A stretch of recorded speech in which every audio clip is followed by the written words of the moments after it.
Good afternoon students. जैसे कि आपको याद ही होगा कि हम psychoanalytic model of abnormal behavior discuss कर रहे हैं इन दिनों। तो उसके कुछ एक concepts we have already discussed, that is concept of id ego and super ego, stages of psychosexual development, anxiety, etc. Now the fourth concept of this model is defense mechanisms, जिनको रक्षा प्रक्रम भी हिंदी में कहा जाता है. Now what are these defense mechanisms? We'll try to understand that. So Freud जो कि जिसने कि साइको एनालिटिक मॉडल जो है वो बनाया है, उसने एक कॉन्सेप्ट और दिया जिसको डिफेंस मैकेनिज़्म उसने कहा, या जिसको हिंदी में रक्षा प्रक्रम जो है वो कहा जा सकता है. और ये जो डिफेंस मैकेनिज़्म है या रक्षा प्रक्रम क्या है कि जिस तरह से हमारी बॉडी का मैकेनिज़्म होता है कि जब हम बीमार होते हैं तो वो हमारी बॉडी नेचुरली उससे फाइट करती है, उन जर्म्स से या उन बैक्टीरिया से जो जिन्होंने हमें बीमार किया है, या इम्यूनिटी जिसको कहते हैं कि ऑलरेडी हमारी बॉडी में होती है तो जर्म्स या बैक्टीरिया हमें बीमार नहीं कर पाते हैं. जैसे कि आजकल भी कोविड-19 का टाइम चल रहा है, तो जैसे बोला जाता है कि अपनी इम्यूनिटी को बढ़ाओ, कि जिसकी इम्यूनिटी अच्छी होगी तो उसको इसका असर नहीं पड़ेगा, या अगर होगा भी तो बहुत कम पड़ेगा, तो बहुत ज़्यादा वो ख़तरनाक साबित नहीं होगा. तो उसी तरह की साइकोलॉजिकल इम्यूनिटी जो है वो हमें ये डिफेंस मैकेनिज़म्स देते हैं, इसीलिए इनका नाम डिफेंस मैकेनिज़म्स रखा है. तो इम्यूनिटी जो है वो बॉडी का डिफेंस मैकेनिज़्म है, और ये जो यहाँ पे हम डिफेंस मैकेनिज़म्स की बात कर रहे हैं ये साइकोलॉजिकल डिफेंस मैकेनिज़म्स हैं जो हमारे माइंड को डिफेंस मैकेनिज़्म प्रोवाइड करती हैं. सो एंग्ज़ाइटी जो है, हमने बात की थी कि एंग्ज़ाइटी क्या होती है. फ्रॉयड ने बताया कि एंग्ज़ाइटी जो है वो 3 तरह की होती है, वो हम बात पिछले वीडियो में कर चुके हैं. अब एंग्ज़ाइटी जो है, जैसे हमने बात की थी कि इट इज़ अ अनकम्फर्टेबल या पेनफुल इमोशन होता है. ये एक ऐसा भाव होता है, ऐसा फीलिंग होती है जो कि अच्छी नहीं होती, अनकम्फर्टेबल होती है, बेचैन करने वाली होती है. तो इससे उबरने के लिए, एंग्ज़ाइटी को कम करने के लिए जो व्यक्ति है वो डिफेंस मैकेनिज़म्स का सहारा लेता है. ऑटोमेटिकली ये डिफेंस मैकेनिज़्म जो हैं, जब हम एंग्ज़ाइटी महसूस करते हैं तो डिफेंस मैकेनिज़म्स ऑटोमेटिकली बनने शुरू हो जाते हैं. ये हम सब के साथ होता है, आप सभी ने इनको महसूस किया होगा. कैसा होता है हम अभी आगे बात करेंगे. अब जो ये डिफेंस मैकेनिज़म्स होते हैं ये क्या करते हैं कि जो सच्चाई होती है, वास्तविकता होती है, जिसकी वजह से हम एंग्ज़ाइटी महसूस कर रहे होते हैं, उसको डिस्टॉर्ट कर देता है, यानी कि उसको तोड़ मरोड़ देता है. उसको हमें जो सच्चाई होती है, वास्तविकता होती है, उसको दूसरी तरीके से दिखाना शुरू कर देता है ताकि हम इतने ज़्यादा परेशान या बेचैन ना रहें. इस तरह से दिखाता है जैसे कि चीज़ें इतनी ख़राब नहीं हैं जितना कि हम सोच रहे हैं. सो जो ये होते हैं डिफेंस मैकेनिज़म्स होते हैं, ये कुछ हद तक वास्तविकता से दूर ले जाने वाले होते हैं और इर्रेशनल होते हैं, यानी कि इसमें सच्चाई का अभाव होता है, या युक्तिकरण का अभाव होता है, या जिसको हम बोलते हैं असंगत होते हैं, इर्रेशनल होते हैं. तो ये क्या करते हैं कि हमें एंग्ज़ाइटी से बचना है, जैसे हमें बीमारी से बचना है तो हमारी बॉडी की इम्यूनिटी जो है डिफेंस मैकेनिज़्म का काम करती है.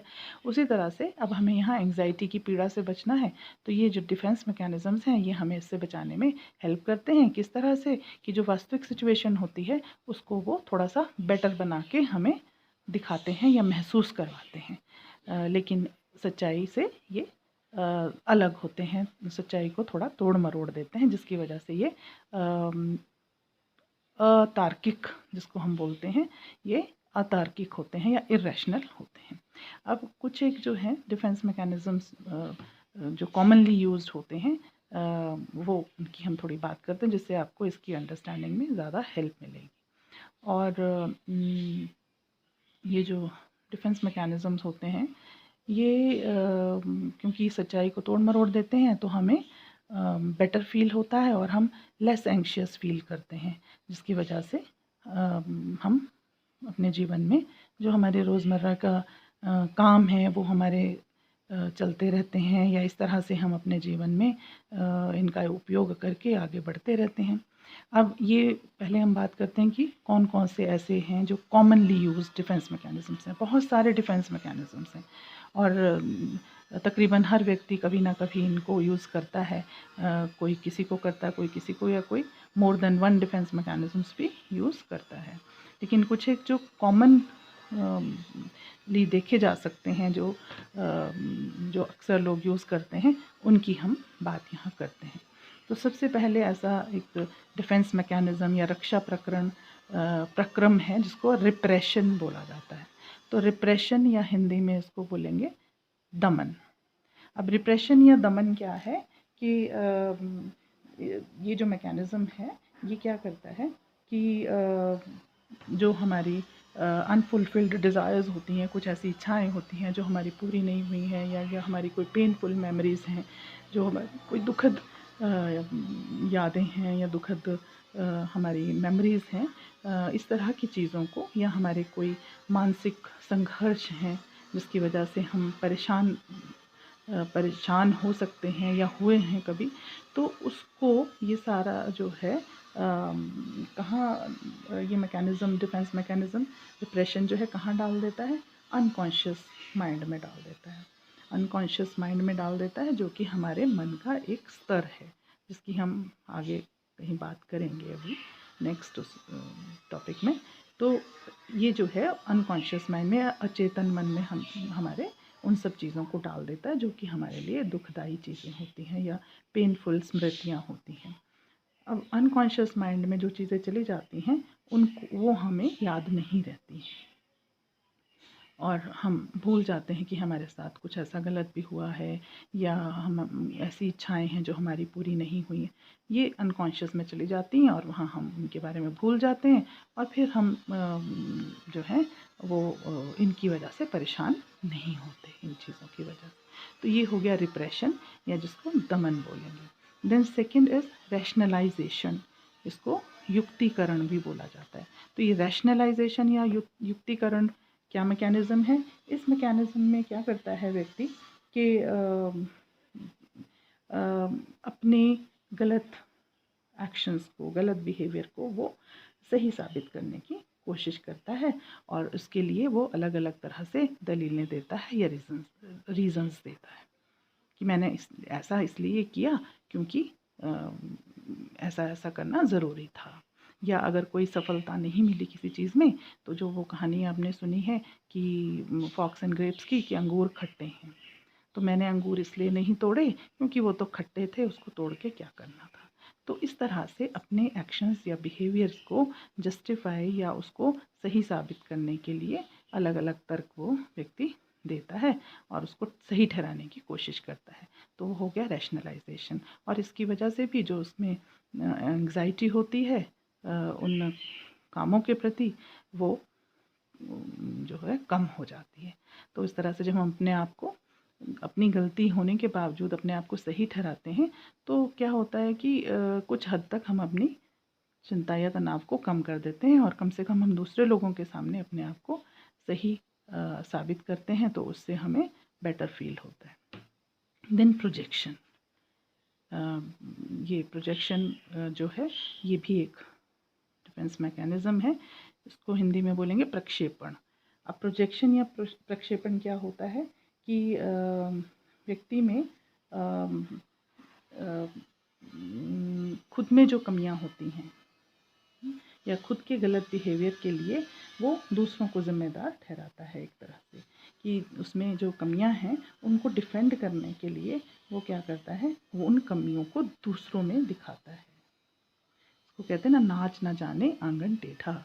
नाचना तो खुद नहीं आता, लेकिन वो कमी कहाँ निकाल रहा है कि ये आंगन जो है ये टेढ़ा है, इसलिए मैं अच्छे से नाच नहीं पा रहा हूँ। तो उसी तरह से कि खुद वो झूठ बोलता है या डिसऑनेस्ट है व्यक्ति, लेकिन वो क्या बोलेगा, दूसरों में ये चीज़ देख कर उनको झूठा या उनको बेईमान दिखाने में लगा रहेगा। तो दिस इज़ प्रोजेक्शन या प्रक्षेपण। देन इज़ डिस्प्लेसमेंट, या जिसको बोलेंगे हिंदी में बोलेंगे इसको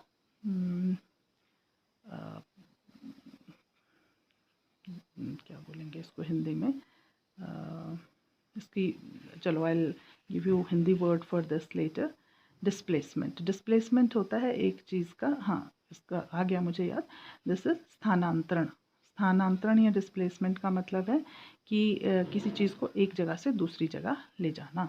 डिस्प्लेस करना मतलब अपने प्लेस से हटाना। अब यहाँ क्या होता है इस मैकेनिज़्म में कि व्यक्ति जो है वो अपनी अपनी जो कुंठाएं होती हैं, अपनी जो फ्रस्ट्रेशंस होती हैं, उनको वो किसी और के ऊपर उतारता है, किसी और के ऊपर उनको डिस्प्लेस कर देता है, और फिर कहीं ना कहीं उस तरीके से वो अपने आप में बेटर महसूस करता है। जैसे एग्जाम्पल कि कोई व्यक्ति है, उसको अपने बॉस से डांट पड़ी, तो वो पावरफुल पोजीशन पे है बॉस, तो इसलिए वो उसको तो कोई जवाब नहीं दे पाया, कुछ नहीं उससे बोल पाया, लेकिन घर जाकर अपने बीवी से, अपने सर्वेंट से, अपने बच्चों से वो मिसबिहेव करता है या उनके ऊपर गुस्सा निकालता है, या जो भी उसको रास्ते में मिलता है उनसे भी वो गुस्से से बात करता है। तो इस तरह से उसने जो एंगर था, जो बॉस के प्रति था, उसको डिस्प्लेस कर दिया अलग अलग लोगों पे, और फिर उसकी एंग्जाइटी या तनाव या चिंता जो है वो कुछ हद तक कम हो गई। देन रिएक्शन फॉर्मेशन, या जिसको कहेंगे प्रतिकरण।